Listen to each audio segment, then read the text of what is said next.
Soy Javier, tengo 67 años, viudo desde hace 14 y padre de una sola hija, Lucía, que hoy cumple 22.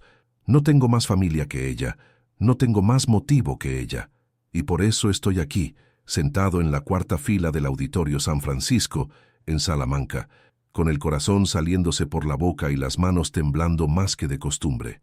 No recuerdo haber estado tan nervioso desde el entierro de su madre. Aquella vez fue por miedo a no saber criarla solo. Hoy es distinto. Hoy debería ser un día feliz. La ceremonia comenzó puntual a las 5. El olor a madera antigua del auditorio se mezclaba con el perfume de las madres orgullosas, con las flores que muchos llevaban en las manos y con la colonia cara que usaban algunos padres ricos. Yo me puse la americana azul marino que usé en la boda de mi hermano hace 10 años. Me aprieta un poco en los hombros, pero da el pego. Lucía salió con su toga negra y su birrete bien colocado. Guapísima. El pelo suelto, ese mismo cabello castaño oscuro que tenía su madre. Me miró fugazmente desde el escenario cuando subió a recoger su diploma. Juro por lo más sagrado que me sonrió. Lo juro. Me llevé la mano al corazón como quien guarda un tesoro invisible. La presentadora, una profesora de acento gallego, anunció que algunos alumnos dirían unas palabras. Cuando dijeron el nombre de Lucía, mi pecho se infló tanto que pensé que se me iba a romper la camisa. Se acercó al micrófono con la voz firme, orgullosa, valiente, mi hija, y entonces lo dijo. Quiero agradecer a quienes realmente me ayudaron a llegar hasta aquí, dijo mirando a sus compañeros, luego a la primera fila, donde estaban su abuela y su padrastro. Porque aunque mi padre está sentado aquí hoy, todos saben que él no hizo nada para que yo estuviera aquí. El silencio que cayó fue inmediato, un silencio con olor a vergüenza y a traición. No sé si me miraron todos, pero lo sentí. Sentí las cabezas girarse, los murmullos, el ardor en mis mejillas. Quise desaparecer, quise levantarme, pero mis piernas no respondían. Me quedé allí, paralizado, con la mandíbula apretada y los ojos vidriosos, mirando a mi hija como si no la conociera. No escuché nada más de lo que dijo, solo el sonido de mi respiración acelerada, como un zumbido dentro del pecho. Aplausos, sí, pero no para mí, para ella, para sus palabras, y me dolió, Dios mío, cómo dolió. Cuando terminó la ceremonia, esperé unos minutos antes de salir. Quería evitar encontrarme con nadie. Me escabullí por una de las puertas laterales del auditorio, bajando las escaleras de piedra con la cabeza agachada. Afuera, el aire fresco de la tarde me golpeó la cara. Salamanca en junio huele a sol sobre piedra vieja, a terrazas llenas de gente y a estudiantes celebrando. Pero yo solo sentía un sabor metálico en la boca, rabia, dolor, desconcierto. Me senté en un banco de la plaza de Anaya. La fachada de la Catedral Vieja estaba iluminada por la luz dorada del atardecer, y los turistas sacaban fotos sin parar. En otro momento habría disfrutado ese instante. Siempre me gustó mirar la catedral, pero esa tarde solo miraba el suelo. Repetía sus palabras una y otra vez en mi cabeza. Él no hizo nada para que yo estuviera aquí. Nada. Como si no hubiera existido. Como si no hubiera estado cada noche cuidándola cuando tuvo fiebre. Como si no hubiera vendido el taller hace 5 años para pagarle el último curso en esa universidad privada de paga. Como si no hubiera pasado noches enteras reparando coches en casa cuando nadie más me contrataba. Lucía tenía razón en algunas cosas. Sí, nunca fui un hombre muy cariñoso. Me criaron en otro tiempo, en otro mundo. El afecto lo medíamos en sacrificios, no en palabras. Pero de ahí a decir que no hice nada, encendí un cigarro. Hacía años que no fumaba, pero esa tarde lo necesitaba. Me ardía el pecho. Pensaba en su madre. ¿Qué habría dicho ella? ¿Qué habría hecho? Cuando Paco me llamó esa noche, mi viejo amigo del barrio, con quien aún juego dominó los domingos, le conté todo. Esperé que me dijera que era una exageración, que quizás no lo dijo con maldad. Pero no. Paco se quedó en silencio unos segundos y después soltó una frase que me quedó clavada como espina. Quizá es hora de escucharla, Javi. No de responderle, de escucharla de verdad. Esa noche no dormí. Me acosté en el sofá, mirando el techo de la sala, repasando cada recuerdo de mi hija, Cada cumpleaños, cada discusión, cada regalo, cada silencio. Y me pregunté si realmente la había escuchado alguna vez. Nunca imaginé que este día tan esperado terminaría así. Pero algo se había roto. O quizá algo que ya estaba roto se había hecho visible ante todos. Lo único que supe con certeza, mientras el cielo empezaba a aclararse por la ventana, fue esto. No iba a quedarme callado, ni a vivir con esta espina clavada. Lo que viene ahora no será fácil, pero tengo que hacer algo por ella, por mí, por todo lo que no supe hacer antes. Volví a casa caminando. Tardé casi 1 hora desde la plaza hasta el barrio donde vivo, al sur de la ciudad. Cruzar Salamanca de noche es como caminar por un museo dormido. Las calles huelen a historia, a piedra mojada, a silencio. Pero esa noche, todo me pareció distante, irreal, como si el mundo no tuviera que ver conmigo. Mi casa no es grande, un piso viejo de 3 habitaciones en un edificio que se cae a pedazos, pero que nunca quise dejar. Aquí viví con Teresa, aquí criamos a Lucía.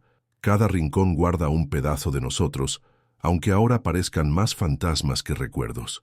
Apenas cerré la puerta, me quité los zapatos como un autómata, tiré la chaqueta sobre el sillón y me senté en la mesa del comedor. Encima del refrigerador seguía pegado el dibujo que Lucía hizo con 7 años.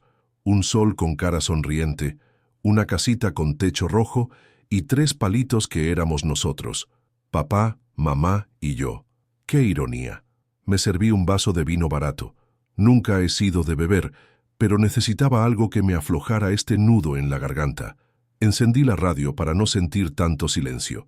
La voz de un locutor hablaba de la subida de la luz, como si eso me importara ahora. Pasé la noche en vela. No porque no pudiera dormir, es que no quería, porque cerrar los ojos era ver de nuevo su cara, el tono de su voz y la manera en que clavó ese cuchillo delante de todos. Me repetía sus palabras como un rezo maldito. No hizo nada por mí, y una parte de mí quería romper algo, gritar, hacerla recapacitar, pero otra empezaba a preguntarse qué tan cierto era todo eso. A las 6 de la mañana salí a caminar. El aire fresco de la madrugada me golpeó la cara como una bofetada. Bajé por la calle Zamora. Pasé junto a la churrería que empezaba a abrir y me dejé llevar. Terminé en el parque donde Lucía aprendió a andar en bici. Lo supe porque vi el banco donde me sentaba mientras ella daba vueltas y vueltas hasta caerse.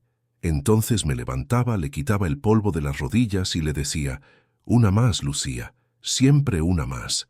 Allí me encontré con Paco. No fue casualidad, le había mandado un mensaje poco antes. «¿Estás despierto?». Su respuesta fue inmediata. Como siempre. Nos sentamos en el mismo banco de siempre. Él sacó un termo con café y me ofreció un vaso de esos de plástico, de los que usa para las partidas de dominó. «¿Y?», me preguntó, después de un trago largo. «¿Lo pensaste?». Asentí en silencio. No necesitaba explicarle nada. Él ya sabía todo. «No es justo, Paco. ¿Tú sabes todo lo que hice por ella?». Él bajó la mirada. «Lo sé, Javi, pero eso no basta si ella no lo sintió». Su respuesta me dejó sin aire. Me dolió más que las palabras de Lucía, porque venía de alguien que me quiere, porque era verdad. Yo estuve, Paco. Yo trabajé hasta los domingos. Yo me partí el lomo. Dejé de salir, de rehacer mi vida, todo por ella. Sí, Javi, estuviste físicamente, pero emocionalmente, no siempre. Eso me hizo morder los labios hasta casi sangrar. Paco había estado en mi casa muchas veces. Había visto crecer a Lucía. Había escuchado nuestras discusiones, nuestras distancias. Yo siempre pensé que ella simplemente estaba en esa edad de contestar, de aislarse, de no valorar. Pero ahora me daba miedo pensar que tal vez llevaba años hablándome en silencio, y yo, ocupado con mis herramientas y facturas, nunca escuché. «¿Y qué hago ahora?», le pregunté, ya sin fuerzas. Paco se encogió de hombros y me dio una palmada en la espalda. «Empieza por preguntar, pero de verdad, sin defenderte, sin justificarte. Solo escucha». No era tan fácil, pero sabía que tenía razón. Esa tarde me armé de valor y llamé a Lucía. Me costó encontrar las palabras. Ella no respondió. Le dejé un mensaje de voz que borré y volví a grabar 3 veces. Al final solo dije: «Lucía, soy papá. Solo quiero hablar. No para discutir, solo hablar. Cuando puedas, por favor. Pasaron 2 días sin respuesta, 2 días que se me hicieron un mes, hasta que el domingo por la mañana, mientras arreglaba una fuga en la cañería del fregadero, escuché el sonido que anunciaba un mensaje en el móvil. Era ella. Puedo verte el miércoles a las 6, en casa de la abuela. Sentí alivio y miedo al mismo tiempo, como si me invitaran a un juicio del que no sabía si saldría libre o condenado. Pero una cosa tenía clara, no iba a fallar. Ese miércoles, lo que pasó en la casa de su abuela, la misma casa donde Teresa creció con su olor a lavanda, sus fotos viejas y su silencio denso, me cambiaría para siempre, y ya no habría vuelta atrás. La casa de la abuela Emilia queda en el barrio de San Bernardo, a solo 20 minutos de la mía, pero el trayecto en autobús se me hizo eterno. Miraba por la ventana como si fuera la primera vez que veía mi ciudad. Cada calle, cada escaparate, cada anciano caminando con su bastón, me parecía ajeno, como si el mundo se hubiera movido 1 centímetro hacia un lado, mientras yo seguía anclado en el mismo sitio de siempre. Toqué el timbre a las 6 en punto.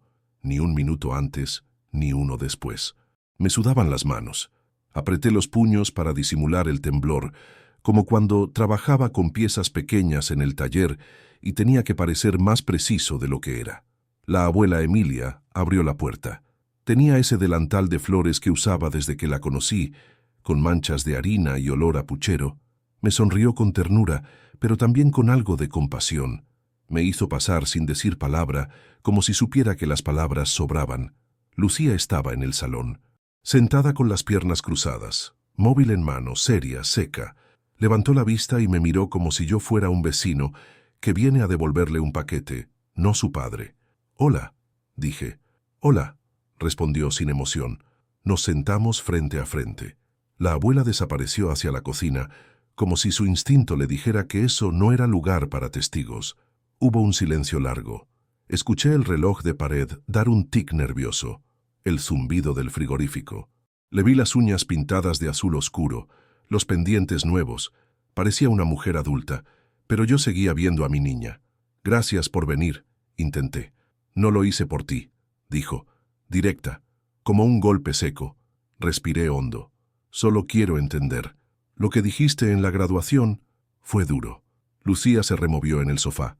No era incomodidad, era rabia contenida. Fue lo que sentía, lo que siento. ¿Acaso esperabas que fingiera? No, no, balbuceé. Solo me dolió. Ella apretó los labios y bajó la mirada. Durante unos segundos, el silencio fue más ruidoso que cualquier grito. «¿Y tú sabes lo que dolía a mí?», dijo de pronto. «Que llegaras ese día con tu cara de orgullo, como si hubieras estado ahí todo el camino, como si supieras lo que costó». «Claro que sé lo que costó», salté sin poder evitarlo. «Tú no sabes las veces que dejé de comer para pagar tus libros, las noches que trabajé hasta las 3 para poder darte algo. ¿Y crees que eso compensa todo lo demás?». Su voz temblaba, pero no de miedo, sino de coraje. «No estuviste. Nunca estuviste de verdad. Yo venía con los boletines y los dejabas en la mesa sin mirarlos. Faltaste a mi primera obra de teatro. Nunca supiste el nombre de mi mejor amiga. Nunca me preguntaste cómo me sentía». Me quedé sin palabras, porque no era mentira, porque lo sabía, porque en algún rincón de mi conciencia lo había enterrado todo eso, como quien barre la basura bajo la alfombra para no verla. Pensé que con el tiempo, que con lo que te daba, era suficiente. Murmuré, vencido. Lucía me miró largo rato. Sus ojos se llenaron de lágrimas, pero no lloró. «Eso es lo que nunca entendiste, papá. No quería cosas. Quería a mi papá». Quise decir algo, pero en ese momento se abrió la puerta del salón y entró alguien más. Un hombre alto con camisa blanca y barba bien recortada. Lo reconocí al instante. Marcos, su padrastro, el empresario, el que sí estuvo, el que, según me había dicho Paco, había ayudado a pagar su máster en Madrid. Nos saludamos con un gesto seco. Él se quedó de pie junto a la puerta sin interrumpir, pero su presencia llenaba el aire. «Marcos me llevó a mis entrevistas», dijo Lucía mirándolo. «Me ayudó con mis trabajos finales. Me prestó dinero para el máster sin reproches. Me escuchó llorar cuando pensaba que no era suficiente. Me abrazó cuando saqué un 9 en ese examen de econometría que me costó un mes de insomnio. Sentí un golpe en el estómago, no de celos, de fracaso. No quiero reemplazarte, dijo Marcos finalmente. Nunca lo quise, solo estuve donde había un hueco. Lucía asintió sin soltar el móvil. No quiero que vengas ahora, papá, intentando quedar bien. No quiero que creas que una conversación arregla 20 años de distancia. Yo asentí. No había defensa posible. Solo una cosa podía decir. No vengo a arreglar nada en una tarde, vengo a empezar si me dejas. Lucía me miró de nuevo, esta vez sin tanta dureza, como si algo se hubiera aflojado en su expresión. Se levantó del sofá. No lo sé, no te puedo prometer nada, pero ya no soy la niña que esperaba que vinieras a buscarla. Si quieres estar, ahora tienes que quedarte. Y sin más, salió del salón. Me quedé solo con Marcos. El silencio fue tenso, pero no hostil. Él me ofreció un café. Yo asentí. Esa tarde supe que tenía un largo camino por delante, uno sin atajos, sin premios rápidos, pero también supe que, por primera vez en años, estaba dispuesto a caminarlo. Los días que siguieron a aquella conversación fueron extraños. Había una sensación de vacío mezclada con una esperanza tímida, como si por fin hubiera tocado fondo, y eso, de algún modo, significara que ya no podía hundirme más. Me sorprendí a mí mismo deseando volver a verla, aunque solo fuera para que me echara en cara otra cosa, porque al menos así, aún me hablaba. Una tarde de lluvia, porque en Salamanca el verano a veces se interrumpe con tormentas inesperadas, decidí visitar a Emilia, mi suegra. Hacía meses que no la veía bien, más allá de aquella tarde en su casa. Sabía que, pese a los años, ella seguía siendo un testigo silencioso de todo lo que no quise ver. La encontré en la cocina, como siempre, removiendo una olla que olía a lentejas y comino. ¿Vienes a que te cuente lo que no quieres oír? Me soltó sin mirarme, con su tono seco pero justo. Vengo a escucharlo, esta vez sí, respondí sin dudar. Se sentó frente a mí, secándose las manos en el delantal. Su rostro, arrugado y fuerte como la tierra castellana, tenía esa expresión que solo tienen las mujeres que lo han visto todo, pero aún esperan un poco más. Lucía te quiso siempre. Más de lo que tú crees, pero te necesitó aún más. Lo sé, dije. No, Javier, no lo sabes. Si lo supieras, no te lo estaría diciendo yo ahora tantos años después. Tú dabas por hecho que ella entendía tus silencios, pero lo que ella entendía era que no era lo bastante importante como para sacarte una palabra. Me quedé callado, porque tenía razón.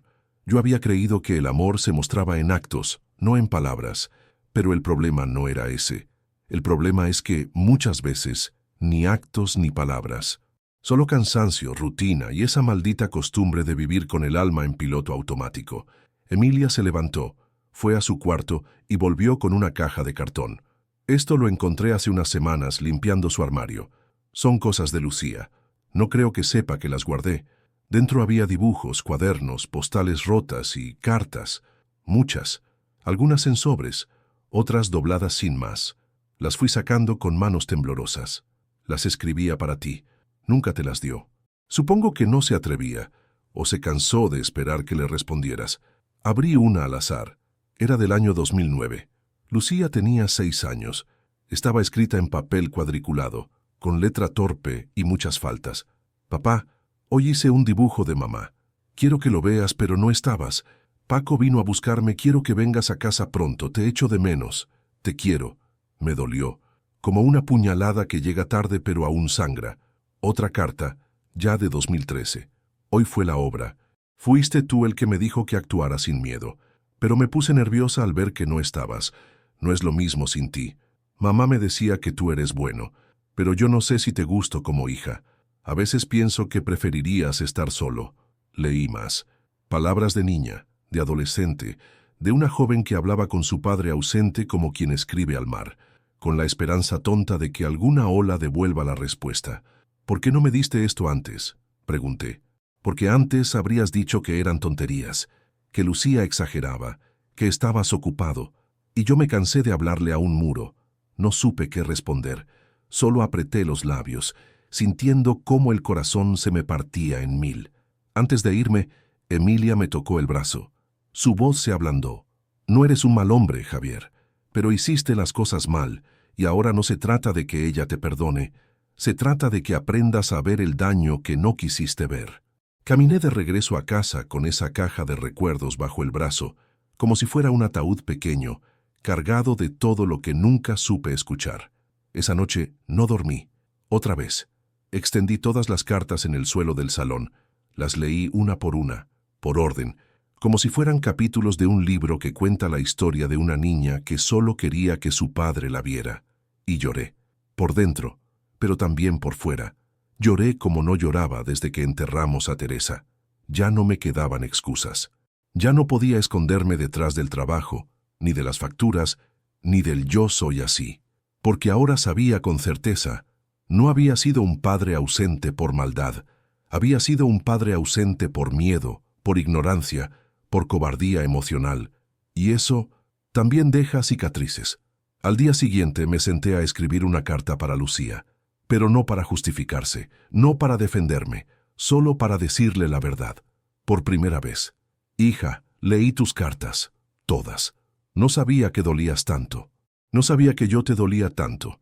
Sé que no basta con pedir perdón, pero quiero hacerlo igual, no para que me perdones, sino para que sepas que estoy aprendiendo a verme con tus ojos, y que quiero, si me dejas, aprender a ser ese padre que debí ser hace 20 años. La metí en un sobre, con mi letra temblorosa, y la llevé a su buzón yo mismo, sin llamar, sin esperar. Me fui con el corazón en vilo. Días después, recibiría su respuesta, y con ella, algo empezaría a cambiar. Pasaron 3 días sin noticias. 3 días que me supieron a castigo, pero también a redención. Por primera vez, no busqué escapar del peso de mis actos. No intenté distraerme con la televisión, ni escondí mis emociones bajo litros de café o herramientas. Me quedé ahí solo, en mi casa silenciosa, escuchando cada eco de mis errores rebotar contra las paredes. El miércoles me armé de valor y decidí hacer lo que llevaba meses posponiendo, volver al viejo taller. Desde que lo cerré, por la falta de clientes, por la edad, por la espalda que ya no aguantaba, lo había convertido en una especie de almacén donde guardaba herramientas, muebles rotos, algunas cajas con cosas de Teresa. La persiana llevaba oxidada desde el otoño pasado. Costó abrirla, como si también ella, de puro abandono, se resistiera a mostrarme lo que quedaba de mi vida allí. El aire estaba cargado de polvo, grasa vieja y recuerdos. Olor a aceite quemado, a motor detenido, a infancia callada. Caminé despacio entre los estantes. Las luces apenas funcionaban, pero la claridad del día se filtraba por una rendija rota del tejado. Sobre la vieja mesa de trabajo encontré una caja de madera con mi nombre escrito a mano por Teresa. La abrí sin pensar. Adentro había fotos, boletines escolares de Lucía y un sobre grande que decía, «Para cuando te atrevas». Lo reconocí al instante. Era un sobre que ella me dio el día que cumplí 50, un año antes de morir, y que nunca quise abrir. Decía que contenía el resumen de nuestra vida. En ese entonces me pareció cursi. Ahora era una cápsula del tiempo que me explotó en las manos.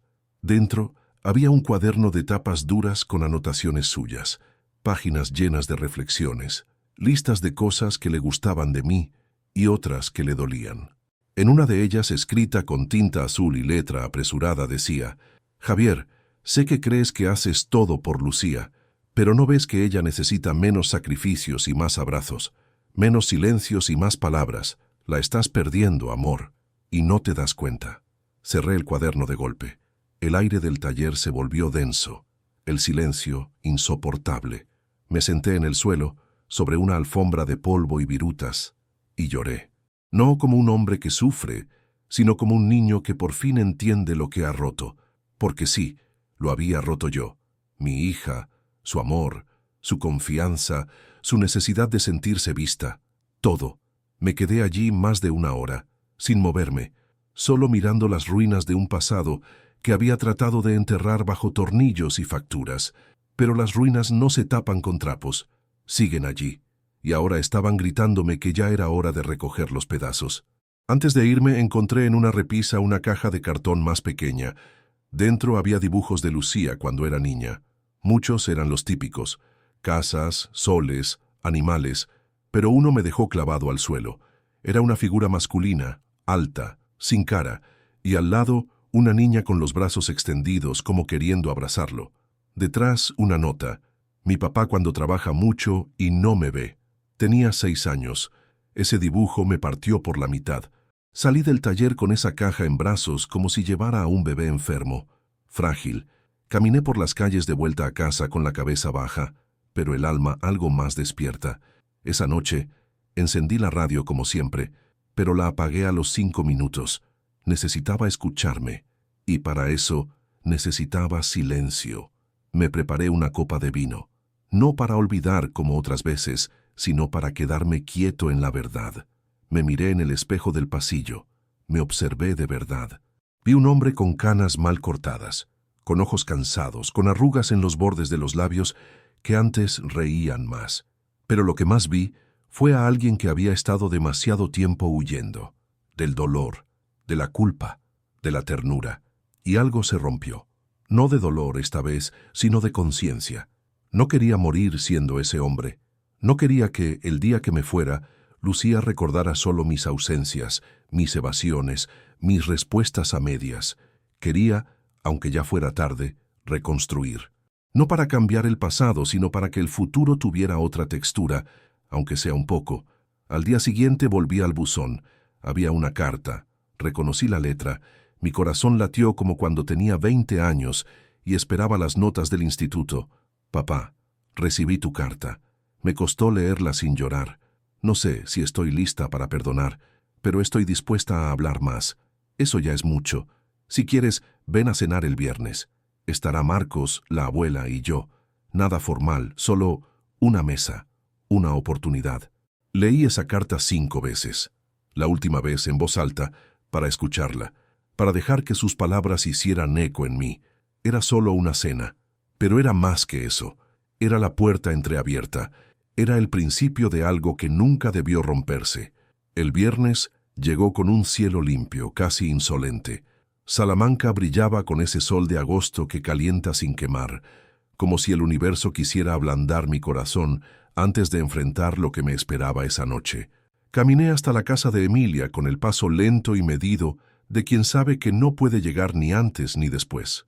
Llegar demasiado pronto sería ansia, llegar tarde, cobardía. Llevaba una botella de vino tinto en la mano, envuelta en una bolsa de papel. No por el vino, a Lucía nunca le gustó, sino por el gesto, por traer algo, por no llegar otra vez con las manos vacías. Cuando me abrió la puerta, Marcos fue el primero en aparecer. Me ofreció la mano, firme, sin juicio. Solo gesto neutral de anfitrión correcto. Le agradecí en silencio. Lucía estaba en la cocina con su abuela preparando la mesa. Llevaba una blusa sencilla y el pelo recogido en una trenza. Se giró al verme, y por un segundo, solo uno, vi en sus ojos un brillo que no era reproche. «Hola, papá», dijo. Su voz era suave, cautelosa. «Hola, hija. Gracias por invitarme». Nos dimos un beso en la mejilla. El contacto fue breve, casi torpe, pero más cálido que todo lo que habíamos compartido en años. Durante la cena hablamos poco. Comentarios sueltos sobre el calor, el tráfico, la universidad. Marcos y Emilia llevaban el peso de la conversación, mientras Lucía y yo navegábamos el silencio como quien camina sobre hielo fino. Pero nadie gritó, nadie juzgó, y eso para mí ya era un milagro. Después de los postres, tarta de manzana con canela, como las que hacía Teresa, Emilia se levantó y dijo que necesitaba estirar las piernas. Marcos, como si entendiera el guión invisible, se ofreció a acompañarla a dar una vuelta por la manzana. Nos dejaron solos. Lucía retiró los platos con calma. Yo me ofrecí a ayudarla. Fuimos a la cocina juntos. Lavamos en silencio durante unos minutos, hasta que ella dejó el estropajo, se secó las manos y se apoyó en la encimera. «¿Por qué ahora?», preguntó. Su voz no era acusadora, era cansada, como si hubiera esperado mucho para esa pregunta. «Porque me di cuenta tarde. Porque por fin tuve el valor de ver lo que no quise ver antes». Ella bajó la mirada. «Siempre pensé que, si algún día te importaba, vendrías a decirlo. Pero crecí y me di cuenta de que no todos los padres saben pedir perdón. Algunos solo saben desaparecer». Tragué saliva. No quería justificarme. pero necesitaba decirlo. No supe cómo ser padre sin tu madre. No supe cómo hablar sin que se me rompiera la voz. Me refugié en el trabajo, en las facturas, en cualquier cosa que no me hiciera sentir frágil. Pensé que darte comida, casa y educación era suficiente. Lucía se mordió el labio. Una lágrima silenciosa le rodó por la mejilla. Yo solo quería que estuvieras, que me abrazaras cuando tenía miedo, que me dijeras que estaba haciendo las cosas bien. Nunca pedí grandes gestos, solo tu presencia. Di un paso hacia ella. No la toqué aún, solo hablé. Perdón, hija, por haber estado tan cerca y tan lejos al mismo tiempo, por todas las veces que elegí callar cuando debí preguntar cómo te sentías, por no haber sido valiente para mirarte de frente, por no decirte lo orgulloso que estoy de ti, cada día. Ella alzó la vista. Su rostro era el mismo que el de Teresa cuando estaba a punto de llorar, pero no quería. ¿Y ahora qué, papá?, susurró. ¿Qué hacemos con todo esto? Lo que tú quieras. Yo no vengo a exigirte nada. Solo quiero que sepas que ya no voy a huir.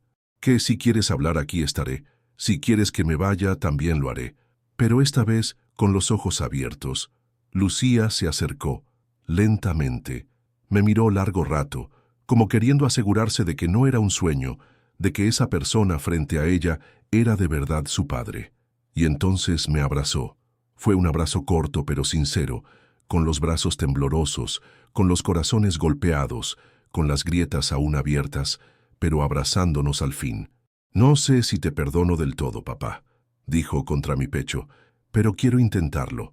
Eso es más de lo que merezco, susurré. Marcos y Emilia regresaron un rato después. Encontraron la cocina limpia, el vino terminado, y a nosotros sentados en la mesa hablando de tonterías, de lo que fuera, pero hablando. Esa noche, al llegar a casa, me senté frente al espejo una vez más, y vi a otro hombre, uno que por fin estaba diciendo lo que nunca supo decir, uno que ya no tenía miedo a sentirse roto, porque ahora sabía que si se reconstruía con honestidad, quizá aún había algo que salvar. Quedaba un último paso, y llegaría pronto. Pasaron varias semanas desde aquella cena. No fue como en las películas, donde todo se resuelve con un abrazo y un par de frases bonitas. No, la reconstrucción no tiene banda sonora, ni momentos épicos. Es lenta, torpe, llena de dudas, como si caminaras descalzo sobre cristales rotos, sabiendo que no hay otra forma de cruzar al otro lado. Lucía y yo empezamos a hablarnos más seguido, al principio por mensajes, cortos, prácticos, pero cada uno era una grieta menos entre nosotros. Luego vinieron las llamadas, después los cafés, las caminatas por el centro, los silencios cómodos. Yo me sorprendía a mí mismo escuchándola de verdad, no solo oyendo, escuchándola. Me contó de su trabajo nuevo en una empresa de asesoría financiera. Me habló de un proyecto que tenía para ayudar a mujeres en riesgo de exclusión a organizar sus finanzas. Me explicó conceptos que yo apenas comprendía, pero que me hacían admirarla más. Era lista, tenaz y más fuerte de lo que yo había imaginado. Una tarde, mientras paseábamos por la ribera del Tormes, me dijo algo que me dejó en silencio un buen rato. A veces me pregunto si todo este dolor era necesario para llegar aquí. ¿Y qué piensas?, le pregunté. Pienso que no debería haber sido así, pero que ahora que hemos llegado, al menos vale la pena intentarlo. Yo asentí, porque no había forma de justificar el pasado, solo de hacer que el futuro fuera distinto. Un día me llamó Emilia. Me dijo que iban a hacer una pequeña celebración en la terraza de su casa. Algo íntimo, una especie de despedida antes de que Lucía se mudara a Madrid por el nuevo trabajo. Me invitó con la voz dulce, como quien por fin ve que algo roto se vuelve a unir con hilo fino y delicado. Llegué con una tarta de queso hecha por mí. Sí, por mí. Aprendí a hacerla viendo videos. Lucía siempre decía que era su favorita. Me costó 3 intentos, pero al final quedó decente, al menos comestible. La terraza estaba decorada con luces pequeñas colgadas entre las macetas. El cielo estaba teñido de rojo y naranja, y la brisa olía a jazmín. Emilia, Marcos, Lucía y yo nos sentamos alrededor de una mesa de madera vieja. Había risas, copas medio llenas, y una sensación de calma que no recordaba haber sentido en años. Cuando terminamos de cenar, Marcos se levantó con una copa en la mano y propuso un brindis. «Por Lucía», dijo. por su valentía, su talento y su nuevo comienzo. Levantamos las copas, brindamos. Ella sonrió. Entonces, sin que nadie lo esperara, Lucía se puso de pie. «Quiero decir algo», anunció. Su voz era firme, pero dulce. Todos guardamos silencio. Hace unos meses, en mi graduación, dije algo que salió desde una herida. Dije que mi padre no había hecho nada para que yo llegara allí. Y en ese momento lo creía. Estaba dolida. Me sentía sola, abandonada. Pausó. Me miró directamente. No con rencor, con claridad. Pero el tiempo me ha demostrado que, aunque no estuvo de la manera que necesitaba, ahora está intentando estar. De verdad, sin excusas, sin máscaras. Y eso vale más de lo que imaginaba. Sentí un nudo en la garganta. Así que hoy, continuó, quiero brindar por mi padre, por Javier, por no rendirse, por atreverse a mirarme de frente y quedarse, por aprender aunque tarde, porque nunca es tarde si uno quiere sanar. Me miró, sonrió y alzó su copa. Gracias por venir hoy, papá. Las lágrimas me nublaron la vista, pero esta vez no eran de dolor, eran de alivio, de orgullo, de algo que parecía imposible y que sin embargo estaba ocurriendo. Levanté mi copa, no dije nada, no hacía falta. Todos los años de silencio se habían contenido en esas palabras suyas, y en mi mirada, y en ese brindis que sellaba el inicio de una nueva etapa. Esa noche, mientras caminaba de regreso a casa bajo un cielo estrellado, entendí que el tiempo perdido no se recupera, pero sí se puede construir algo nuevo sobre las ruinas. Y aunque yo había llegado tarde al amor que mi hija merecía, todavía estaba a tiempo de ser el padre que ella necesitaba ahora. No era un final feliz, era algo mejor, un comienzo verdadero.